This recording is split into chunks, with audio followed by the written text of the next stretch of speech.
Welcome to Racism and Mental Health. Why are we dying?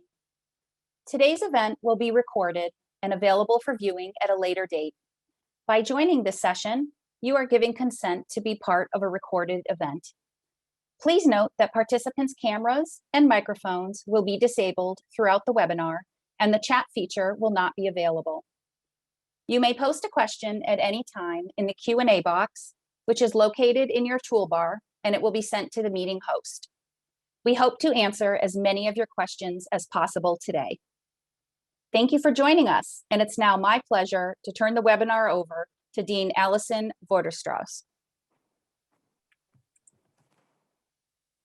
Thank you, Stephanie, and good afternoon, everyone. Thank you so much for joining us. I want to start by thanking the UMass Amherst Alumni Association for all of their support in developing this important webinar.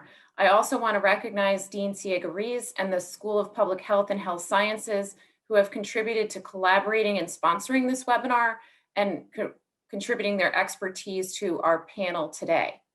As Dean of the College of Nursing, it's my pleasure to welcome all of you to this very important discussion amidst the backdrop of Mental Health Awareness Week, and really on a bigger scale, the backdrop of what we have all experienced over the past year to year and a half amid the COVID-19 pandemic, experiencing many moments that have highlighted social injustice, racism, and health inequity, and also the isolation and mental health issues that have raised and highlighted many of the mental health problems that our nation faces. So it's my pleasure to have an expert panel here today to discuss this important topic, to highlight what they do as researchers, practitioners, clinicians, and in communities every day of their work. And it's my pleasure to first introduce to you our moderator for today, Dr. Gabrielle Abelard. Dr. Abelard is a clinician, a nurse practitioner, and a dedicated educator. She has over 20 years of experience working in mental health. She is the CEO of Abelard Psychotherapy and the coordinator of the Psychiatric Mental Health DNP and Postmaster's Certificate Program here at the UMass Amherst College of Nursing. She earned both her bachelor's and master's degrees here at UMass, and she holds also a DNP and Postmaster's Certificate in Psychiatric Nursing from Regis College.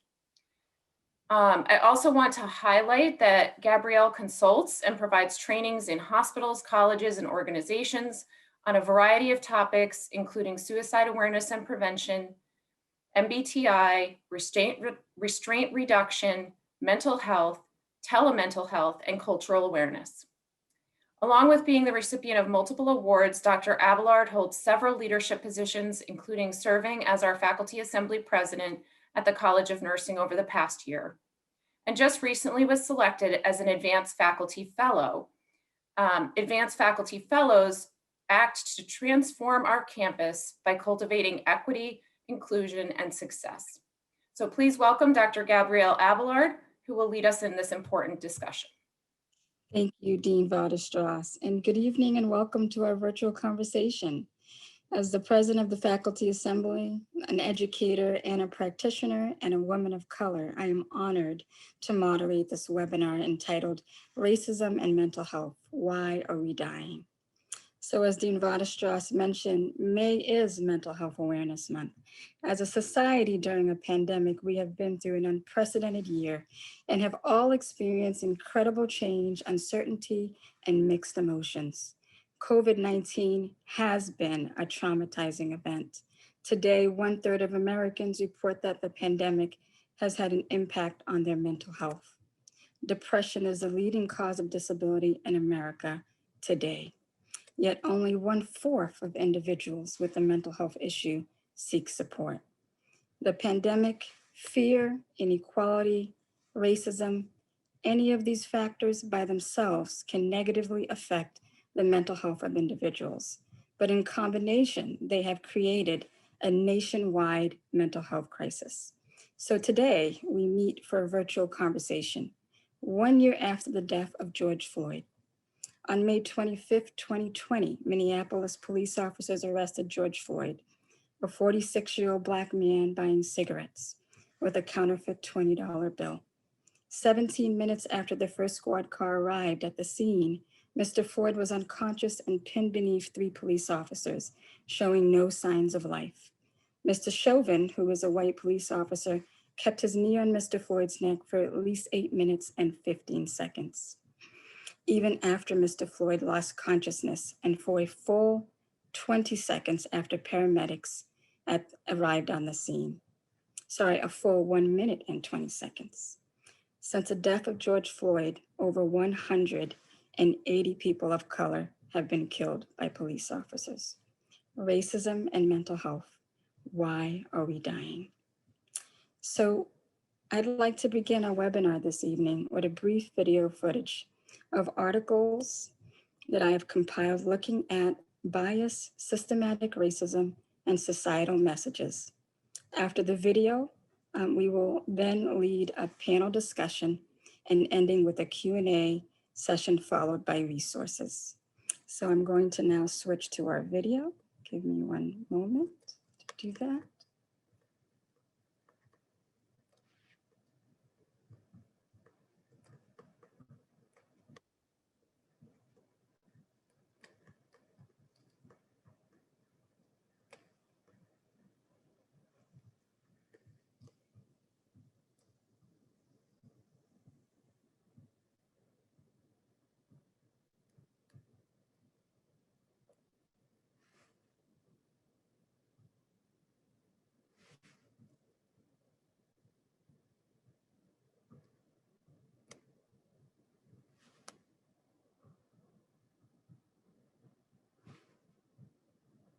Skin. I have questions for you about these pictures of different children. After I read the question, I want you to Point to the picture that fits the story. Are children colorblind in America? show me the smart child. Show me the mean child. Can you show me the dumb child? Show me the nice child. Is bias measurable even at an early age? Why is she the bad child? Because she's black. And why is he the ugly child? Because he looks like he's white. Why is he the dumb child? Because she has dark brown skin. Why is she the bad child? Because she makes fun of everybody else's skin color. How much do kids learn from what they see and hear from adults? Show me the child who has the skin color most adults like. And show me the child who has a skin color most adults don't like. These are questions that we, along with CNN's Soledad O'Brien and a team of psychologists hired by CNN, spent months investigating through tests, interviews with children and their parents. But they're questions that have been asked for decades. The first doll study ignited controversy in the 1940s when psychologists Kenneth and Mamie Clark pioneered studies in the effects of segregation in schools by asking African-American kids to choose between black and white dolls. The so-called doll test found black kids overwhelmingly preferred white over black. Those results were at the center of the landmark 1954 Supreme Court case Brown versus the Board of Education that desegregated American schools. Now, with the first African-American president and nearly 60 years after segregation was overturned, we wondered, where are we today? How do kids see differences in race?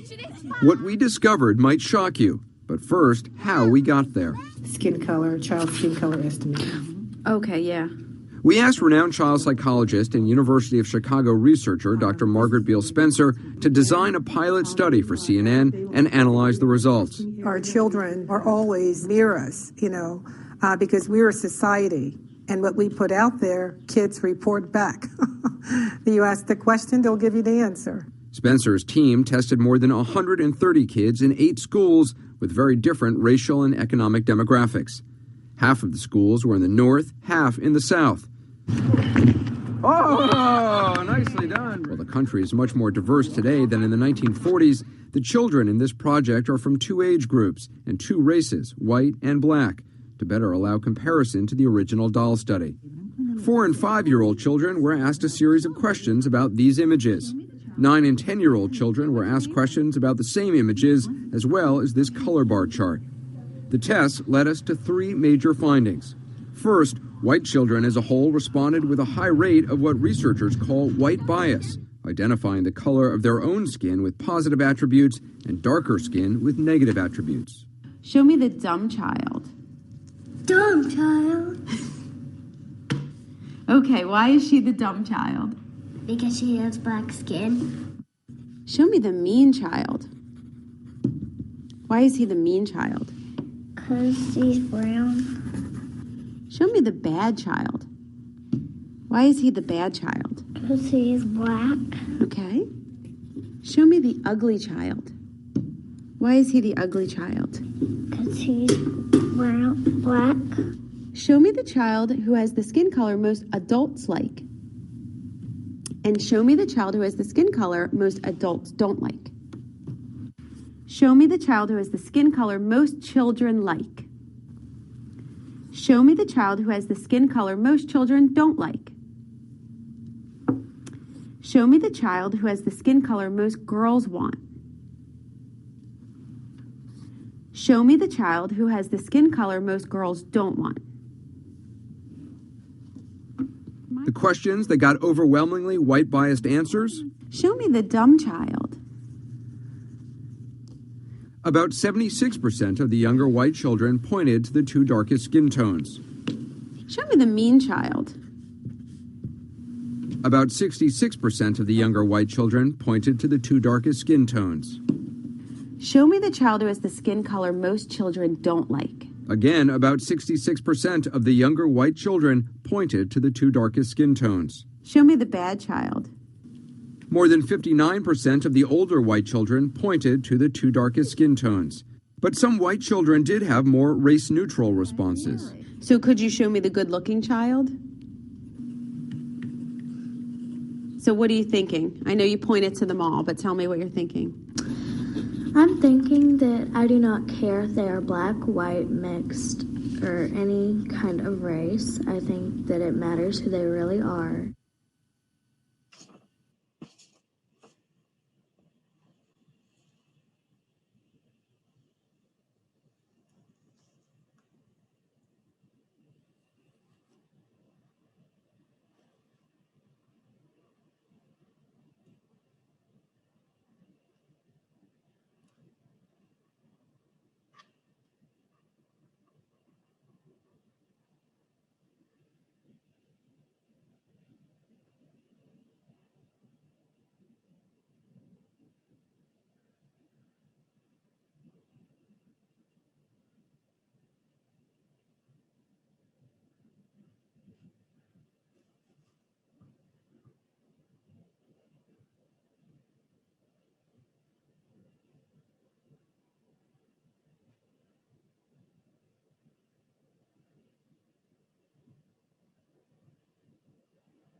Thank you for watching that compilation of slides. One might ask, you showed a video from 10 years ago. A lot has changed. All I asked, how much has changed? I thought a lot about George Floyd and what happened, and I wondered, whereas many of us use ATM cards, how many of us really look at a $20 bill? Would we even know if it was counterfeit or not? And if it was, does that substantiate the kind of treatment that George Floyd endured on that fateful day in May? I'm not sure. So I'd like to begin our panelist discussion at this time. And I want to ask So what does the development of social equality mean? Our panel discussion will have a focus on bias, trauma, stress, personal experience. We are pleased to welcome a panel of experts in their respective fields, whom I will introduce individually ahead of their discussion. Our first panelist is Dr. Linda Zegenbein, who is the Interim Director of the Office of Student Success and Diversity in the College of Natural Sciences. Dr. Zegenbein, I have two questions. First, from what you have seen in this video and your expertise as an anthropologist, what remains unseen and is not talked about enough when looking at healthcare disparities, and how do they impact the life expectancy of people of color? My second question, what role does bias play for those who pledge to uphold, protect, and serve the community, such as police officers, lawyers, nurses, teachers, judges, and more? Dr. Zegenbein. Thank you, Dr. Abelard. So the silence, the loudness is deafening, indeed. Indeed, it is deafening. So the question for us is, what is that loudness saying, and what does it tell us? It brings to mind the words of Dr. Maya Angelou, the writer and playwright, who spoke of the caged bird and the caged bird song of yearning, of anguish, and of hope. And she says, the caged bird sings of freedom. So today is about understanding that cage. And my brief comments are intended to shed some light on that cage by considering what we saw in that video and what has been brought to light again and again over the past year. So what remains unseen in this video? One of those things is a history. As an historical archaeologist with a longstanding interest in the development of social inequality, this is a question that comes to mind. How did the world that we live in today come to be? And how is it that it seems so natural and inevitable? So that doll experiment has been held several times over the years, many, many, many times, and the findings are consistent. Black children prefer and equate those white dolls with higher value. This is a video that I've shared with the classes I've taught over the years, and it always makes my students cry. This experiment breaks your heart. And indeed, I would say that if you watch that experiment and you are not moved to tears and heartbreak, that perhaps the care you need is from a doctor or a medical professional that is being trained by the College of Nursing and the School of Public Health and Human Sciences. But why does that break our heart, right? Seeing those children again and again rejecting themselves and rejecting those dolls that look like them is devastating. But what it gives us an insight to is how incredibly pervasive and injurious racism is. Those children do not choose the dolls that don't look like them because of some inherent quality that they hold or some inherent understanding that they have that who they are is lesser, right? It is because of what they were taught.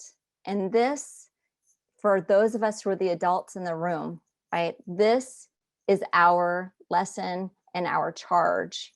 And truly, this is our shame, right? That these children continue to hold these beliefs because of us, right? And the truth is that racism is a water in which we all swim. That original doll experiment was held by two Black scientists because they had to prove how injurious racism is. Let's take a moment to think about this. The 1940s, what the United States looked like, the throes of segregation, and that scientists had to say, no, this is harmful and it is harming our children in order to have some legitimacy to the claim that people are harmed by racism. It reminds me of what W.B. Du Bois talks about when he discusses double consciousness.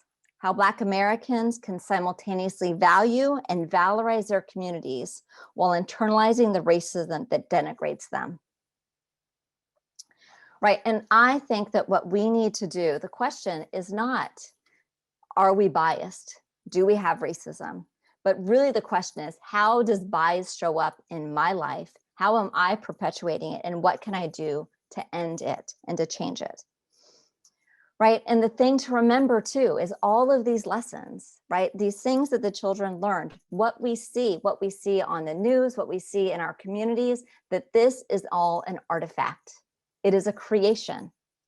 And because it is created, it can be uncreated, right? And it doesn't take a big thing. These things, as an historical archaeologist who has studied this, the world that we live in came about through many, many, many small acts. And it can be undone, and a different future envisioned by many, many, many small acts. So what we saw in that video was a broad sweep, but that focus was on what has happened over the last year. What we didn't see was how long those acts have been taking place. Ahmaud Arbery and George Floyd were not the first, and they're not even the last men who've been killed by the police. We also didn't see the impact on young people, on students of color. My office, the Office of Student Success and Diversity in the College of Natural Sciences, works to support and advocate for students from historically marginalized populations. My students are students who look like the young men who are being brutalized by the police. My students look like the young men who are being murdered. As an Asian American woman, my family members look like the women who are slaughtered in Atlanta. Martin Luther King Jr. told us that we have two Americas, and I would argue that we have two UMasses. Most of our students are concerned. Many of our students are able to put this concern aside. Some of our students cannot, and they brought that into those classrooms. And it's not just our students, it's our faculty, it's our staff. I can tell you, as someone who taught immediately after the Atlanta shootings, that my students knew that I was dealing with trauma. And this is killing us, right? This racism that is in our body as chronic stress. It is a wearing down of the spirit, of the body, and of the heart, right? This adrenaline, this cortisol that races through our body is wearing us down. And it shows up in the different life expectancy, right? The 11-year gap between Black men and white men. And it is generational. Female children are born with the eggs that they will have, which means that the stress that a gestating woman carries not only impacts her fetus, but also potentially will impact her grandchildren. This is accumulated stress, and this is all our responsibility. So then, what role does bias play in terms of those who pledge to uphold, protect, and serve the community? They are afraid. And I say this actually with sadness as the sister of a police officer, right? And this isn't solely a law enforcement issue, that we have agreed that our cultural logic states that Black and brown men are threats. And so just yesterday, we heard a sheriff in North Carolina saying that a Black man in a car that is not moving is entitled to, that police officers can have deadly force against them. This is a reckoning that we all must have. And so in closing, what I want to talk about is the other thing that is not captured, which is resiliency, the strength, and the ingenuity of communities of color. That for as long as these acts have been perpetrated against us, that we have risen and that we have resisted and that we have worked together. And I think the charge for all of us is to come together and to consider how we can build a different world, one that is more just, one that is more equitable, and one that allows all children to grow old. Thank you. Thank you, Dr. Ziegenbein. I appreciated a lot of what you were saying in terms of impact and how one piece influences another. I next would like to introduce Dr. Louis Valdez. Dr. Valdez is an assistant professor, the Department of Health Promotion and Policy at the School of Public Health and Health Sciences. Dr. Valdez, going off a little bit on what Dr. Ziegenbein was saying in terms of impact, I would like to know a little bit more about your research and your findings and how it pertains to long-term stress and how it affects us both internally and externally. Dr. Valdez.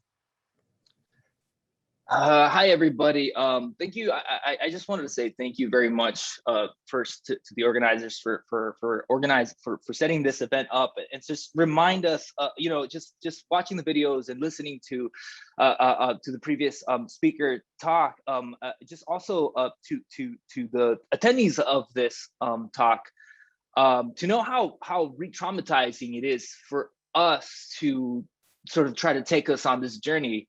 And not to say like, I hope you leave with something, but I really hope you leave with something. I'm gonna share screen here. I can't actually tell. Can I get a thumbs up from somebody if the screen is sharing? I can't actually tell if it's being shared. Thumbs up, yeah?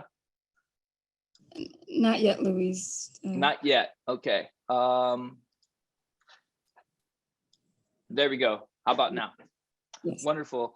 So I wanted to prime us a little bit with a piece of important information to help contextualize the core of what I wanted to convey. So if the question is, how does long-term or chronic stress impacts our health? The first point is that we see stress as stress and chronic stress in particular as a key mediating factor that links macro level social cultural forces to micro level behavioral factors that really lead to this negative physical mental health outcomes, and negative as well as negative social outcomes. But I'm going to come back to this point. For the purposes of my work, I consider stress I consider stress as the functional impact of adverse environmental exposure. So stress-inducing exposures can include routine pressures related to family or work, significant life changes, or something like being stopped by the police, traumatic event, discrimination, social isolation, exposure to violence or natural disasters. And a thing to consider is that the degree of the impact that a stressful life event has on us is really dependent on our innate or acquired ability to cope with that stress. Another really important point is that not all stress is bad. And so think of what you need when fleeing a predator, right? So I say that in quotes. So your pulse quickens, you have faster breathing, your muscles tense, you have increased brain activity, and this is really meant to increase your potential for survival of a stressful event. Stress can also be motivating. So say, when you're taking a test or doing this talk, but the key here is that this is our physiological reaction to an event. And I say that in quotes and underline that an event, an acute happening. The HPA axis is a neurohormone feedback system between the hypothalamus and pituitary glands and of the central nervous system and the adrenal glands that are right above our kidneys. So this feedback system regulates physiological mechanisms of stress reactions. So the HPA axis hormone that causes most of the physiological effects is cortisol. And so the presence of higher levels of cortisol in the blood makes us ready to react and stop the body from sort of wasting energy on things that are not kind of like important for our immediate survival, while adrenaline is sort of our immediate fight or flight response. And while not all stress is bad, a chronic strain on our body from stress may contribute to really serious health problems. So think of that quickened pulse, the faster breathing, the tensing muscles always happening, always on, the feeling of fleeing a predator all of the time. So that's what racism and discrimination has the bodies of folks who suffer from racism and discrimination have, at a constant high level of cortisol. So this constant stress, the body, with constant stress, the body never receives a clear signal to return to normal functioning, which has an effect on immune, digestive, cardiovascular, sleep, and reproductive systems. And over time, this continued strain on our body really leads to serious health problems like heart disease, high blood pressure, diabetes, and mental disorders such as depression and anxiety. So that's where sort of what has been known as the minority stress model, or what I like to think of as a more heuristic approach to understanding stressors and coping in minoritized populations. This is a very simplified visual of some of the work that we're doing, which is really trying to better understand the stress-related pathways or the roots of persistent stress that disproportionately affect Latino men. And we want to understand how folks cope with these stressors, and then how we can leverage this grounded knowledge and these coping strategies to intervene a bit more effectively. And I should add that this is supported by empirical data that my team and I are working to analyze. We conducted interviews with 40 low-income mostly Puerto Rican Latino men in Springfield metro area from October 2019 to January 2020. So this is pre-pandemic, and we're also really aware that the impact that COVID-19 has had on stressors and also on coping mechanisms. And we're also working to understand the impacts of that as well. Our expanded model really suggests that systemic stressors experienced by Latino men in our formative work are really exemplified by 3 broad categories of stressors. So that's urban recession and economic decline, service and educational disinvestment, and migration and diaspora. So that's sort of stress brought upon the reality that some migrating populations exist in 2 places at once, as well as, in this case in particular, a complicated history of U.S. imperialism and sort of Puerto Rico-U.S. relations. The effects of this deindustrialization and precarious economy has a really disproportionate effect on the socioeconomic survival of the most vulnerable citizens. And in this case, we're really focusing on the Latinx community. Along with that, we know that this investment really typically falls along racial, ethnic, and class lines, and then it further perpetuates cycles of poverty and cycles of inequities in health. Further complicating the matter, Latinos in the U.S. face a really unique stressors compared to non-Latino white counterparts due to the language use, where they were born, fear of persecution due to immigration and authorization status, disproportionate exposures to unjust police practices in all these minoritized communities, being followed in a store or denied employment, housing, denied healthcare, and receiving inadequate education and medical services. And then to further complicate, just really looking at this nested model is in discussing interpersonal stressors, we need to center the construct of patriarchy and its effects on all of us, but in this case, Latino men.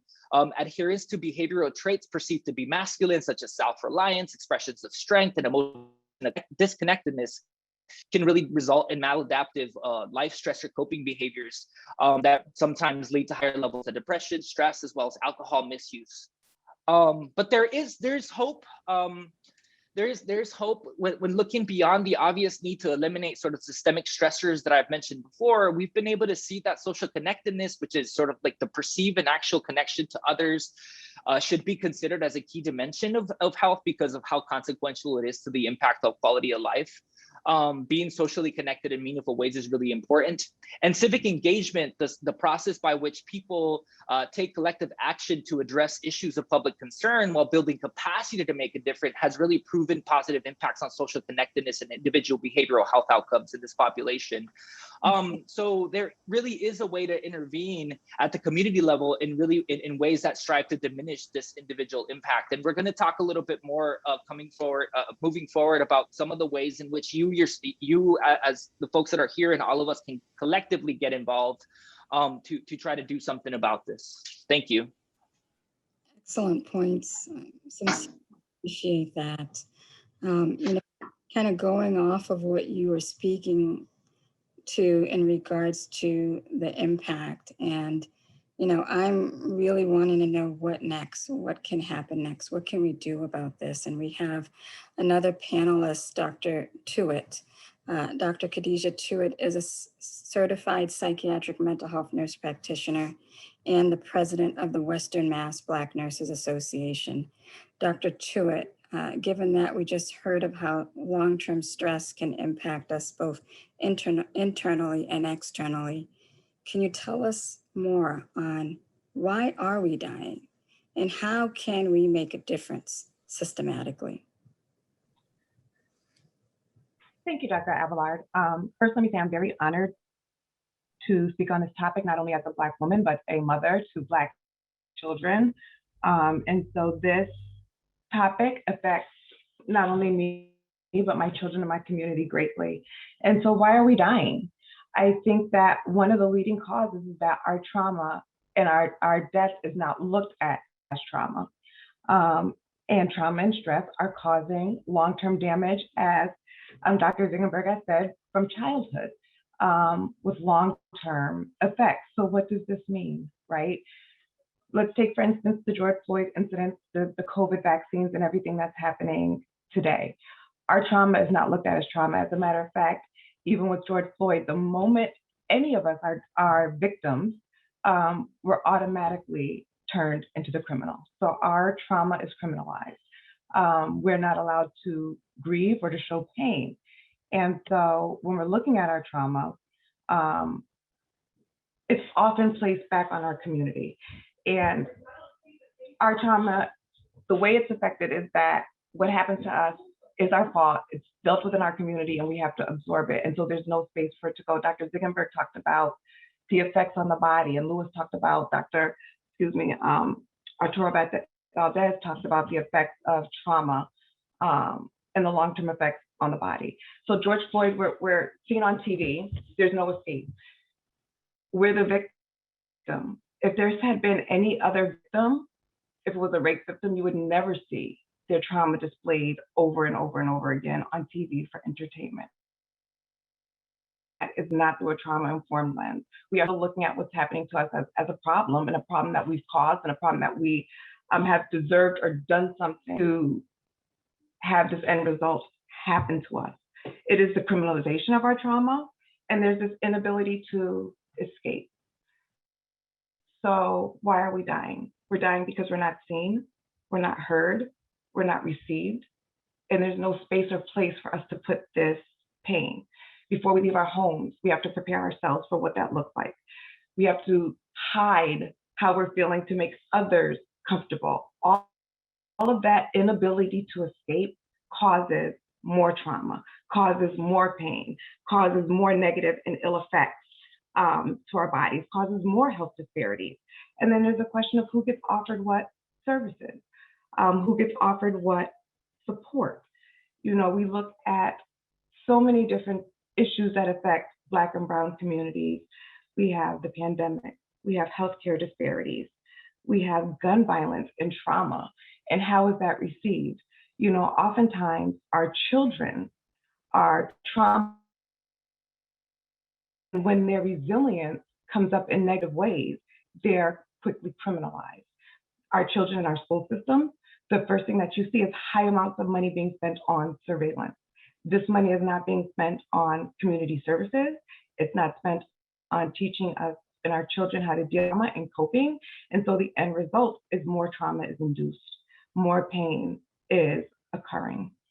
So how do we make a difference systemically? How do we break this cycle of trauma so that everyone can have a different lens and look at it in a different way? And I'll say it starts at the top.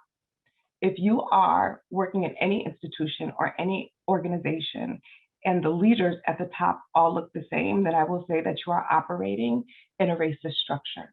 You are operating in something that is very likely doing harm to large groups of people because you don't have equal representatives there.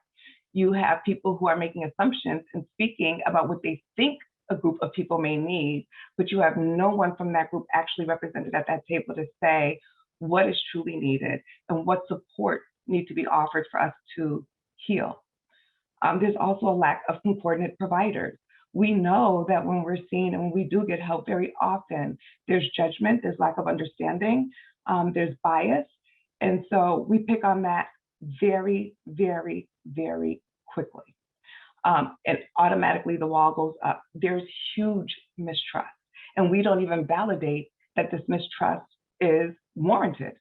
And so we have, from very young, these ideals are being embedded in our children. They're carrying this trust.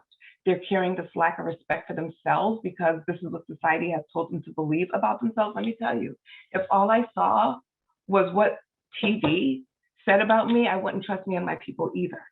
Because those visuals and that lack of representation and that lack of clarity about who we are matters, and it affects how we're treated, and it affects how care is received. How many times do our children suffer from gun violence They walk into a hospital with their friends. Where's the support? Where's the service? That's trauma. Instead, they're scrutinized, they're interrogated, they're investigated, and there's no support. So turn back to the community with the same trauma. So how do we change it? Look at where you are. Look at your structure. I don't care if you work in a hospital. I don't care if you work in an company. I don't care if you're working in a school. Who is at the top? Who's helping make decisions? And do they look like the community they're supposed to be helping? If not, they're not diverse. They're not about diversity. They're about the checkbox. They're about making sure diversity is in the fringes, but not embedded in the fabric. It's, are you doing this to help us, or are you doing this for the accolades that it will give you in the end? Right now, it's very popular to be working through diversity. This is a hot topic, but what does that mean? And what is the goal, and what is the mission, and what is the vision? So I would say, look at your leaders, look at your organization, find out if you don't see yourself represented in a committee that is making decisions for you and groups of people that are going to be affected. It is your duty to get to the table. It is your duty to find a place to be there. And if not, then you need to challenge that organization on what they call diverse and what mission they're actually trying to accomplish.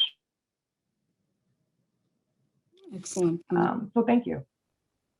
Thank you. And thank you, panelists, for that very reflective discussion. Certainly, I know many of you who are watching, have a lot to think about in terms of what you're hearing. We've already heard some suggestions from our panelists in terms of what we can do about it. And so prior to the beginning of the webinar, we did collect some questions in advance. And I do see there are some questions coming in now from our audience. So at this time, I would like to start a dialogue in response to some of the questions submitted prior to the webinar and today as well. So in terms of looking at the questions received, Dr. Ziegenbein, now that the attendees have had an opportunity to take part in this event and have seen the problems before us, what can they do if they want to do something more than just to read a book or an article? So I want to start by saying that reading a book or an article is important. Like that is important work, right? This is, I think, one of the things that this year has taught us is that there are some wide gaps in people's knowledge, right? And so I don't want, and I'm an academic. I'm not going to say you shouldn't read. So I think, but what I'm going to say is that it's not all the work, right? So you need to show up, and you need to, in a sense, hold yourself in check. How is your privilege showing up? And how do you operationalize your privilege in a way that supports other communities, right? So how do you do the good work, right? And part of this means, how do you feel uncomfortable? I saw in the Q&A, someone said, how do we elicit the relaxation response? What I'm going to say is, and Luis, I think, would be a good person to talk about this, but what I'm going to throw in initially is part of doing the mindfulness of being able to control your emotions is that you can stick in those hard conversations, because people feel uncomfortable, right, when you talk about privilege.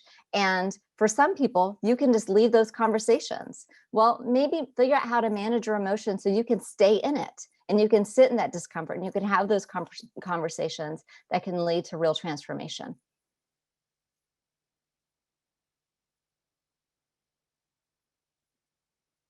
Luis, I'm gonna ask you to answer the second part. Yeah, I mean, so I just want to clear that what the second part of the question was, and that is how do we, what are there community organizations? Is that No, Louise. No. Question in the chat regarding the relaxation. Oh, there's a yeah. I mean, so thank you. I'm sorry. I apologize. Also, I agree, and mindfulness and those practices that are really individualized, they're re-emerging, and they're sort of at front and center at the moment.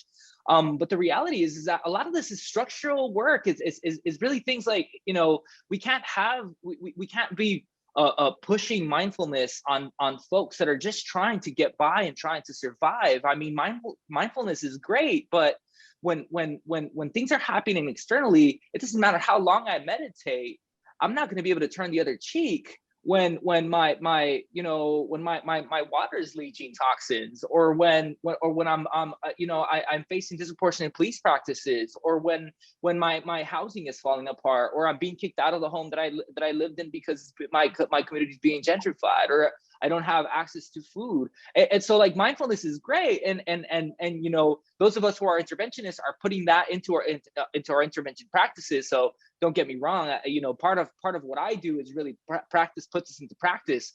But at the same time, for us to try to collectively push mindfulness on folks, we need to be, us to have more privilege, we need to be mindful about the ways that we carry ourselves in our communities, when we go to the store, when we interact with folks. That's where the mindfulness comes in. It's not so much about relaxation, it's about introspection and knowing which ways you move through the world that are racist. Thank you for that, Dr. Valdez. You made reference to community, and we do have a question regarding community. So based on all the work that you have been doing in the community, can you share if there are any community organizations that people can get involved in? Absolutely. I'm sorry. Yeah, absolutely. And so I made like a small slide here. But I'm relatively new to New England and to Western Massachusetts, and yet I've been able to involve myself in some organizations already. And so I can push it upon you all that, like, those of you that have been living here for longer than I am, probably have a closer connection to folks. But I just wanted to highlight some organizations. So Arise for Social Justice is a member-led community organization dedicated to defending and advancing the rights of poor people, and Arise has worked on issues such as housing, homelessness, criminal justice, environmental justice, and public health. Gardening the Community is another incredible community, and it's a food justice organization engaging youth development, urban agriculture, sustainable living. The Men of Color Health Awareness Program aims to empower men of color to play an active role in healthcare and through health education and wellness classes. I'm really closely connected to this organization with a lot of the work that I do. And one thing that I'll say is, like, every single one of these organizations needs funds. And so the least you can do, right? So, like, the bottom line is, like, beyond introspection and beyond anything that I'm selling, reach into your pocketbook and donate some of those funds, because the reality is that most of us that have privilege have earned those that benefit from systems that have pushed other people down. And so, like, take a little bit of that benefit out your own pocket and put it in the pockets of folks that are going to benefit a little bit more than you can from it.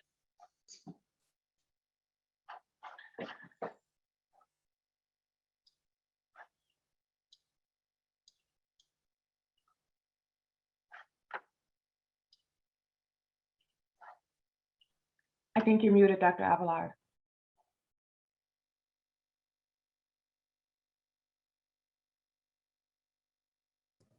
Thank you.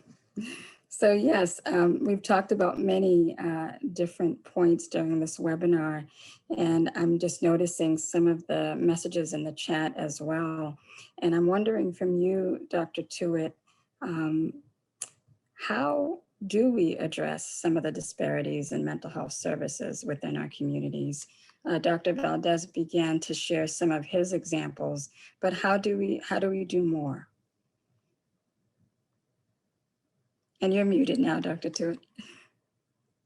I think Dr. Valdez made a very good point when he talked about funding.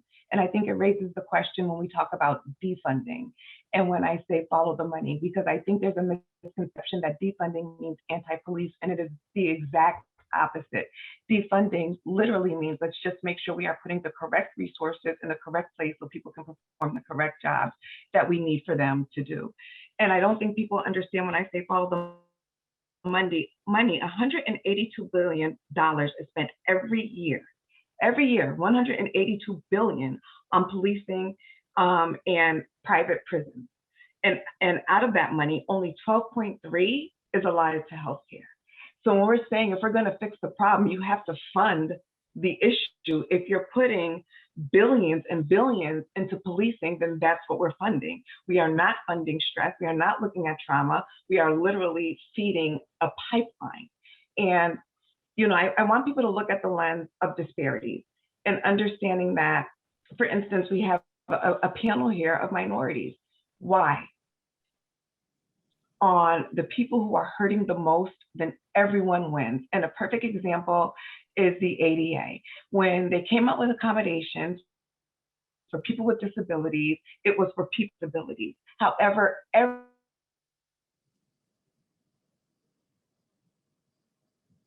Dr. Tewitt, we may have lost you at reception, so I'm hoping. Whether it was larger seats for four. Can you hear me now? Yes, thank you. So I think that it's very important to understand that when you focus on who is suffering the most, because you see where the disparity lies, then if you heal this population, in essence, every single person heals as well. So it's not like, why are we focusing on these people because X, Y, and Z? It's we need to focus on these groups so that everyone else, in essence, gets better. So how do we heal? And we can't do it and not look at it through a trauma-informed lens. If you look at it through trauma, none of the other politics matter because healing is at the center of what we are trying to accomplish. And thank you for answering that. That was a question in the chat that was submitted today, and the individual had asked, why is there not someone Caucasian on our panel? And so you did make mention of that in order to give the information and impart the message, you have to have people at the table who understand that message. And so, and to the person who submitted that, and perhaps there are others who are wondering the same, if you think about many organizations and you look at who is at the table, oftentimes it is not this panel. And so if we're going to have this discussion, we truly need to have this discussion with individuals who can not only speak to it, and every individual on this panel are folks who are doing this work to help share and impart that information. So I thank you for answering that. And I also thank the person who put forward that question because it is an important question.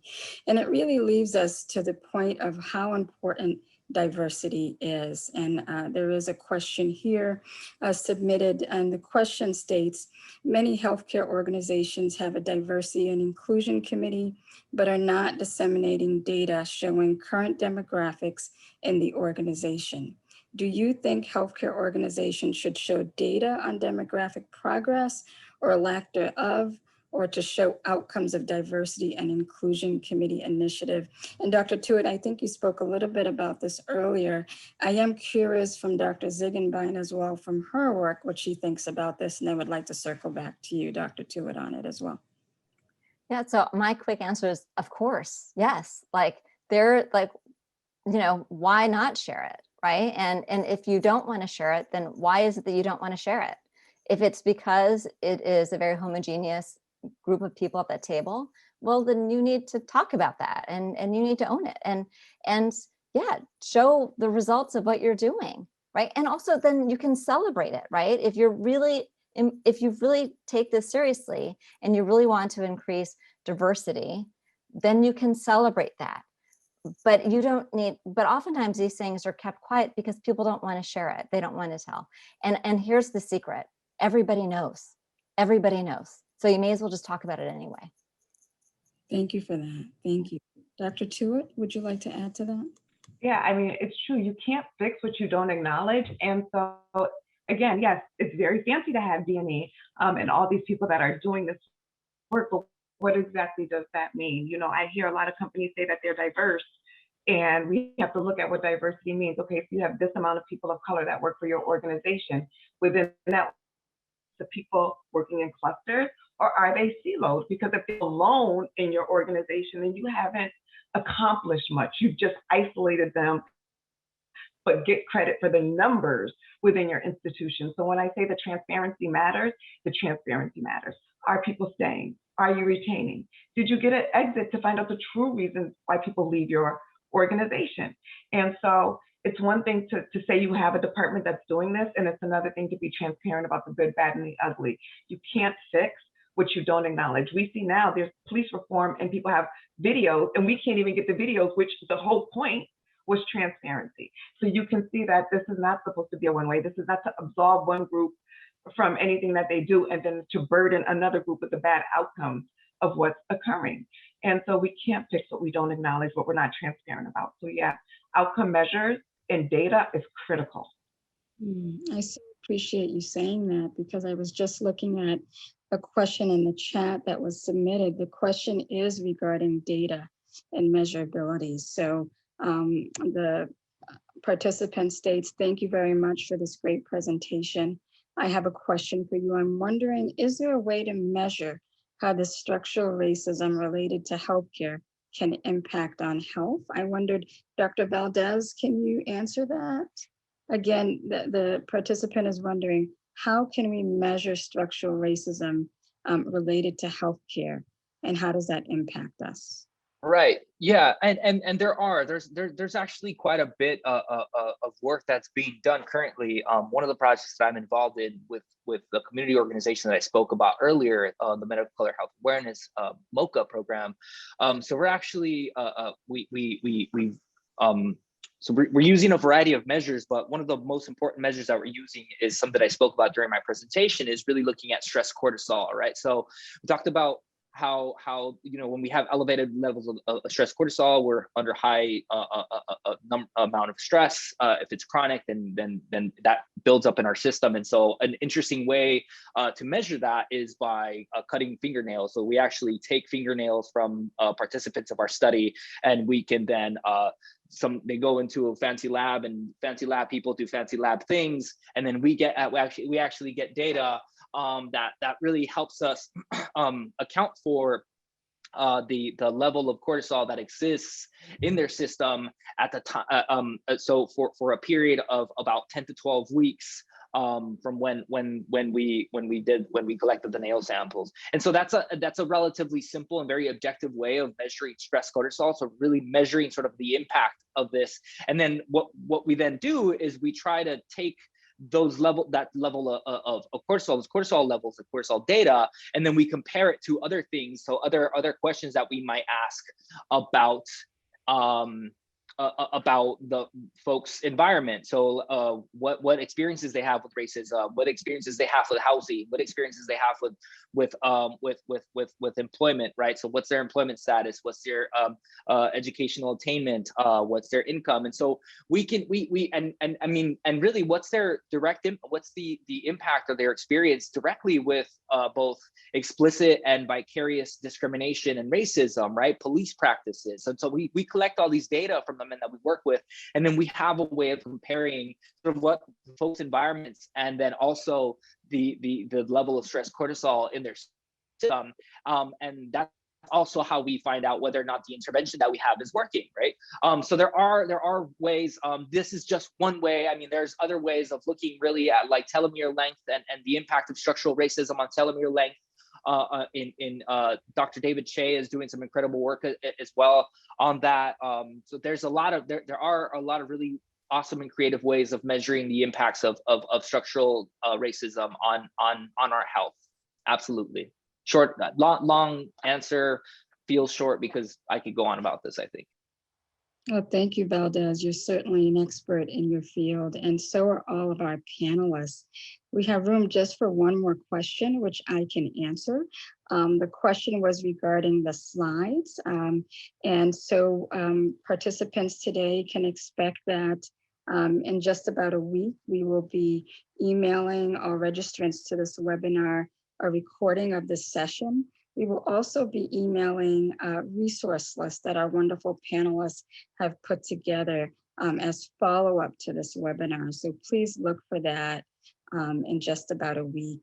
And so we'll put up a slide of some resources, and we'll also put in the chat a link to some resources for those who want something tangible today instead of a week. And so just want to end with thoughts. So we discuss much, but understand this is a seed in a vast field of complexity where everyone has a stake in addressing bias, inequality, and racism. So to start in my conclusion, I leave you with the many resources we put together by our wonderful panelists. And I want to impart some strategies by Dr. Kimberly Barrett, who recently visited our faculty to conduct a training on calling in instead of calling out. And she shared 3 strategies that we each can use. 1, practice empathy. 2, act with compassion. 3, invite everyone to be part of the solution. Specifically, treat others as if you believe everyone has value. Learn about the rationale behind the positions you oppose from the perspective of a true believer. Be open to changing your mind and show humility when confronting others, understanding that we are still in the process of becoming. That was Dr. Kimberly Barrett. And then I end with a quote from words spoken from Martin Luther King Jr. Darkness cannot drive out darkness. Only light can do that. Hate cannot drive out hate. Only love can do that. I thank you all for joining us this evening. Be well and good night.